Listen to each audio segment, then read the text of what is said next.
മലയാള സിനിമയിലെ ഒരു പ്രമുഖ നടൻ വലിയ തെറ്റിനെ തിരികൊളുത്തിയിട്ടുണ്ട് എന്ന് പറയുന്നു നിർമ്മാതാവ് ലിസ്റ്റിൻ സ്റ്റീഫൻ.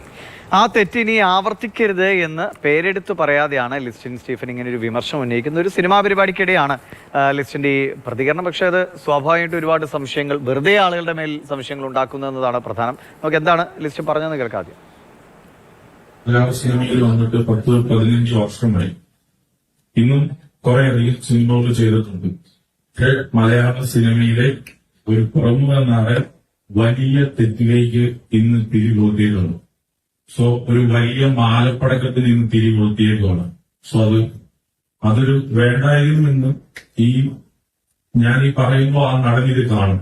പക്ഷെ ആ നടൻ ചെയ്തത് വലിയ തെറ്റാണ് എന്ന് ഞാൻ ഓർമ്മിപ്പിക്കുകയാണ്. ഇനിയും ആ തെറ്റ് തുടരരുത്, ആവർത്തിക്കരുത്.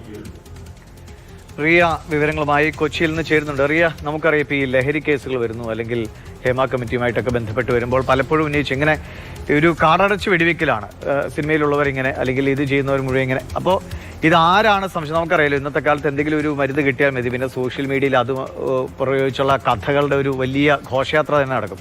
അപ്പോൾ ലിസ്റ്റിനെ പോലെ വളരെ ഉത്തരവാദിത്തമുള്ള, വളരെ സജീവമായി നിൽക്കുന്ന ഒരു നിർമ്മാതാവാണ് അദ്ദേഹം. ഒരു സദുദ്ദേശത്തോടെ ആയിരിക്കാം അല്ലേ, ആ നടൻ നന്നാവട്ടെ എന്ന ഉദ്ദേശത്തോടെ ആയിരിക്കാം പറഞ്ഞിട്ടുണ്ടാവും, നമുക്കറിയില്ല. പക്ഷെ ഇങ്ങനെ പറയുമ്പോൾ അത് ഇനി വെറുതെ കുറെ കഥകൾക്ക് വഴിവെക്കലാകുന്നു എന്നതാണ് പ്രധാനം.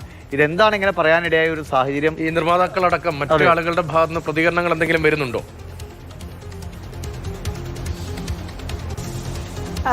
ഇത് ലിസ്റ്റിൻ സ്റ്റീഫൻ ഒരു സിനിമയുടെ പ്രൊമോഷനുമായി ബന്ധപ്പെട്ട് ചടങ്ങിൽ ഇന്നലെ പങ്കെടുത്തുകൊണ്ടിരിക്കുകയായിരുന്നു. അതിനിടയിലാണ് വളരെ അവിചാരിതമായി ഇത്തരമൊരു കമന്റ് അദ്ദേഹത്തിന്റെ ഭാഗത്തുനിന്ന് വരുന്നത്. മാധ്യമപ്രവർത്തകരും ഒപ്പം തന്നെ ആ സിനിമയുടെ അണിയറ പ്രവർത്തകരും മറ്റു നടന്മാരും ഒക്കെയുള്ള ഒരു വേദിയിലാണ് അദ്ദേഹം പറയുന്നത്, മലയാള സിനിമയിലെ ഒരു പ്രമുഖ നടൻ വലിയൊരു തെറ്റിന് തിരികൊളുത്തിയിട്ടുണ്ട്. ആ തെറ്റ് ഒരു മാലപ്പടക്കത്തിന് തിരികൊളുത്തിയ പോലെയാണ്. അദ്ദേഹം അതിനെ ആവർത്തിക്കാതിരിക്കട്ടെ, ഇത് കാണുമ്പോൾ അദ്ദേഹത്തിന് മനസ്സിലാകും, അദ്ദേഹം തിരുത്തുമെന്ന് പ്രതീക്ഷിക്കുന്നു. അതാണ് നിർമ്മാതാവും പ്രൊഡ്യൂസേഴ്സ് അസോസിയേഷന്റെ ഭാരവാഹി കൂടിയായ ലിസ്റ്റിൻ പരസ്യമായി പേരെടുത്ത് പറയാതെ ഒരു പ്രമുഖ നടനെതിരെ പ്രസ്താവന നടത്തിയത്. അദ്ദേഹം പേരെടുത്ത് പറയാത്തതുകൊണ്ട് തന്നെ നമുക്കും അത് ആരാണ് എന്ന് സംബന്ധിച്ച് ഒരു പേര് പറയാൻ സാധിക്കില്ല. പക്ഷേ നേരത്തെ ദിവിഷ് പറഞ്ഞതുപോലെ ലഹരി മരുന്നുമായി ബന്ധപ്പെട്ടും ഉപയോഗവുമായി ബന്ധപ്പെട്ടൊക്കെ വലിയ ചർച്ചകൾ സിനിമാ മേഖലയുമായി ബന്ധപ്പെട്ട് നിൽക്കുമ്പോഴാണ് ഇങ്ങനെ ഒരു പ്രസ്താവന ലിസ്റ്റിന്റെ ഭാഗത്തുനിന്ന് വരുന്നത്. പക്ഷെ ഇവിടെ നമുക്കറിയാൻ കഴിഞ്ഞത് ഒരു നടൻ, ഒരു യുവ നടൻ, അദ്ദേഹം പതിവായി സെറ്റുകളിലേക്ക് ഷൂട്ടിനെത്തുന്നില്ല, കരാറിലൊക്കെ ഏർപ്പെട്ട ശേഷം ആ സിനിമയുമായി സഹകരിക്കുന്നില്ല. അക്കാര്യമാണ് ലിസ്റ്റിൻ സ്റ്റീഫൻ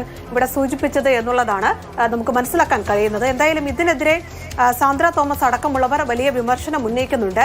ഈ പ്രൊഡ്യൂസേഴ്സ് അസോസിയേഷന്റെ ഭാരവാഹി കൂടിയായ ലിസ്റ്റിന് ആ സംഘടനയിൽ വിശ്വാസമില്ലാത്തത് കൊണ്ടാണോ സിനിമാ സെറ്റിൽ സ്ഥിരമായി വൈകി വരുന്നു, സിനിമയുടെ ഷൂട്ടിംഗ് മുടങ്ങുന്ന നിലയിലേക്ക് പോകുന്നു എന്നാണെങ്കിൽ ആ കാര്യം കൃത്യമായി പറയുന്നതിൽ ഇതിപ്പോ ഒരു ലഹരി കേസോ അല്ലെങ്കിൽ ലൈംഗിക അതിക്രമമൊക്കെ ആണെങ്കിലും ആളുകൾ മറച്ചു പിടിക്കാൻ ശ്രമിക്കുന്നത് മാലപ്പടത്തിന് തിരികൊളുത്തിയ പോലെയായി, ആരോപണങ്ങളുടെ മാലപ്പടക്കാവും.